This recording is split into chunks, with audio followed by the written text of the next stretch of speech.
PR രചനയാണ് ഇന്ന് ഉത്സവാശംസകൾ നേരുവാനായി metro 7 ന്യൂസിനൊപ്പവും KCV ന്യൂസിനൊപ്പവും ചേരുന്നത്. ഒരു വനിതാ മെമ്പർ എന്നുള്ള നിലയിൽ ശ്രദ്ധേയമായ പ്രവർത്തനങ്ങൾ നടത്തിക്കൊണ്ടിരിക്കുകയാണ്. ഈ ഉത്സവ ദിനത്തിന്റെ ഓർമ്മകൾ എന്താണ് പങ്കുവയ്ക്കാൻ? പള്ളുരുത്തിയിലെ ഉത്സവത്തെ സംബന്ധിച്ച് നമുക്ക് എല്ലാവർക്കും വലിയ സ്മരണകളുണ്ടല്ലോ. വളരെ ചെറുപ്പം മുതലേ നമ്മളിവിടെ ജനിച്ചു വളർന്ന ആളെന്നുള്ള നിലയ്ക്ക് പള്ളുരുത്തി അമ്പലത്തിലെ ഉത്സവവുമായി ബന്ധപ്പെട്ട് വളരെ ഊഷ്മളമായ നൊസ്റ്റാൾജിക്കായ സ്മരണകളുള്ള ഒരു ഉത്സവമാണ്. എന്ത് വന്നാലും എങ്ങനെ ഏത് തിരക്കുകൾ ഇടയിൽപ്പെട്ടാലും ഈ ദിവസങ്ങളിൽ ഉത്സവം ആഘോഷിക്കാൻ എത്തണം, ഉത്സവപ്പറമ്പിലെത്തണം. പ്രത്യേകിച്ച് നമ്മുടെ പള്ളുരുത്തിയിൽ നിന്ന് വിവാഹം കഴിച്ചു പോയ ഞങ്ങളുടെ സഹപാഠികൾ ഉൾപ്പെടെ തിരിച്ച് ഞങ്ങളൊക്കെ കാണുന്ന ഒരു ദിവസം കൂടിയാണ്. എല്ലാവരും ഇപ്പോൾ കണ്ടുമുട്ടിയ പലരും പറയുന്ന ഒരു കാര്യമാണ്, ഈ ഉത്സവ നാളുകളിലാണ് എല്ലാവരും ഒരുമിച്ച് ചേരുന്നത് ഇവിടെ. അതെ അതെ അതെ പള്ളുരുത്തി പ്രത്യേകിച്ച് SDPYയിൽ പഠിച്ച കുട്ടികളെല്ലാവരും ഈ ഉത്സവവുമായി ബന്ധപ്പെട്ട് നമുക്കറിയാം, നമ്മുടെ പരീക്ഷാ കാലഘട്ടത്തിൽ പോലും ഉത്സവം ഒഴിവാക്കാൻ പറ്റാതെ കുറച്ച് സമയമെങ്കിലും ഇവിടെ വന്നു പോകുന്ന ആളുകളാണ്.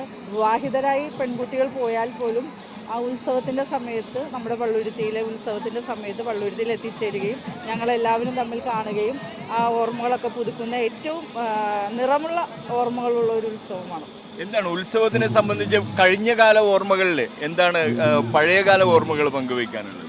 പഴയകാലം എപ്പോഴും ഓർമ്മകളുള്ള ഉത്സവമാണ്. അങ്ങനെ പ്രത്യേകിച്ച് അതാണ് ഞാൻ പറഞ്ഞല്ലോ, തുടക്കം മുതലേ നമുക്ക് വളരെ ചെറുപ്പം മുതലേയുള്ള ഓർമ്മകളുണ്ട്. കുഞ്ഞായിരുന്നപ്പോൾ മുതൽ വരുന്നു. ഇപ്പോൾ നമ്മൾ ഈ ചുമതലയിൽ ഇരിക്കുമ്പോഴും കുടുംബജീവിതം നയിക്കുമ്പോഴും ഒക്കെ നമുക്ക് ഇവിടെ നിന്ന് വിട്ടുപോകാൻ രസകരമായിട്ടുള്ള എന്തെങ്കിലും ഓർമ്മകളുണ്ടോ മറക്കാൻ പറ്റാത്ത?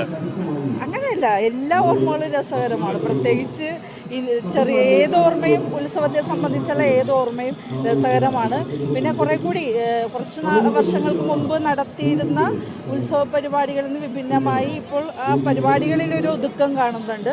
അപ്പോൾ കുറച്ചുകൂടി പൊതുജനങ്ങളെ ആകർഷിക്കുന്ന തരത്തിലുള്ള ഒരു പരിപാടികളുടെ കുറവുണ്ടാവുന്നു എന്നുള്ളൊരു അതൊരു നഷ്ടപ്പെടലാണ്. ആ പരിപാടികൾ നമ്മുടെ അധികാരികളുടെ ഭാഗത്ത് നിന്നുള്ള കുറേ നിയന്ത്രണങ്ങളാണല്ലോ പലപ്പോഴും.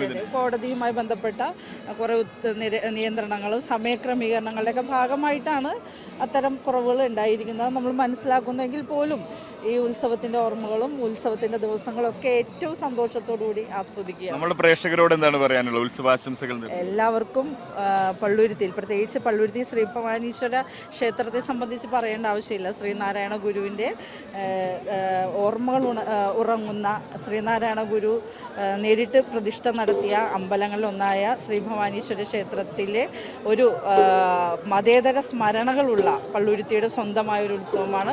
അതുകൊണ്ട് തന്നെ പള്ളുരുത്തിയിലെ എല്ലാവരും, ഇപ്പോൾ നമുക്കറിയാം നോമ്പുകാലമാണ്.